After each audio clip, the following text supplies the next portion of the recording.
Hey guys, and welcome to this video tutorial with me, Coach Si. I'm excited to take you through exactly how to set up your trainer once you first take it out of the bag.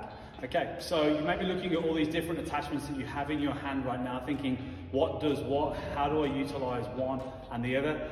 Just hold fire for me, and I'm going to take you through exactly how to set it up depending on where you are. Okay, so you'll see at the moment I'm in my facility. I have the luxury of a pull-up bar that I can tie my athletic training system off. If you have that luxury as well, then I suggest that you get a universal strap with the carabiner. And what I want you to do is to wrap it around a few times and hook it off with the actual carabiner itself. And so that the base of the strap sits at about 6 foot. So my height is about 6 foot, so I'm sitting just around there. It doesn't have to be perfect. It can be give or take a few inches, don't worry. But that gives you a guide as to how high you're to set your anchor point, okay?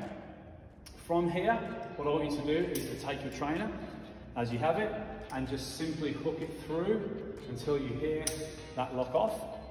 If you want to grab your Allen key, you can tighten the grub screw that will hold that lock, and so you can be guaranteed that that will not come open throughout any of the training. Okay, so if you want to tighten it off, you can do, and then we are pretty much set to go. The next thing we need to go through are the positions of the handles in relation to the exercises that we do. There's 4 different positions in total, okay? And there's a variation for each position, and there are different exercises for each position as well. So the first one we're going to go through is what we call a short position. So the short position typically means that the tabs of the handles are all the way up on the runners. Okay, and you will see that there are 2 single stitch marks here on the actual runners that the tabs want to be above.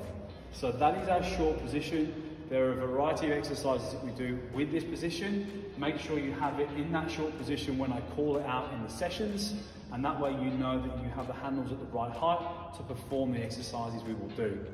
The next one we're going to go down to is what we call a mid position. So mid position, what I need to do is hold on to the trainer at the bottom here on the blue tabs. I'm then going to open the 2 buckles with my thumbs into a horizontal position, and I'm going to pull down, and you'll see how those tabs slide down the runners there, and I'm going to lower it to a point where I can see the 2nd stitch mark.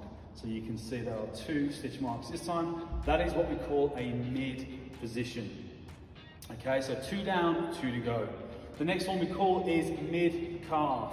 So mid calf position is where we lower the straps again. We open the 2 buckles, we pull down, and what happens now is we sit the handles in the center of the calf. Okay, and that's where we do most of our floor sequence. So a lot of the movements on the floor, hamstring bridges, the crunches, pendulum, etc. We do that from a mid-calf position. So make sure you get that right, because that will be unique to you as a person. Okay, it's usually typically between the base and about the mid position, somewhere halfway between the 2. And then the final one is long. Okay, so all the way down here, and you'll have the trainer probably about 6 inches to the handles off the floor. And again, we have a sequence of movements in that low position, in that long position. If I want to shorten the trainer back up to any of those positions, I'm going to hold on to the base and open the clamp, and I'm going to pull that tab. Okay, simple as that. And that will lock it off. Okay, that will lock it off on the runners. Okay, so same on this side. If I come up to the short position, open the tab, open the buckle with my thumb, and then pull the tab up to the top. And that way I'm into my short position. So, just to recap, short position, we're above the single stitch mark. Open the clamp, slide down to the next one, which is mid. I can now see my 2 stitch marks. The next one is mid calf, so about halfway, and now the handles are sitting around the center of my calf. And then finally, our long position.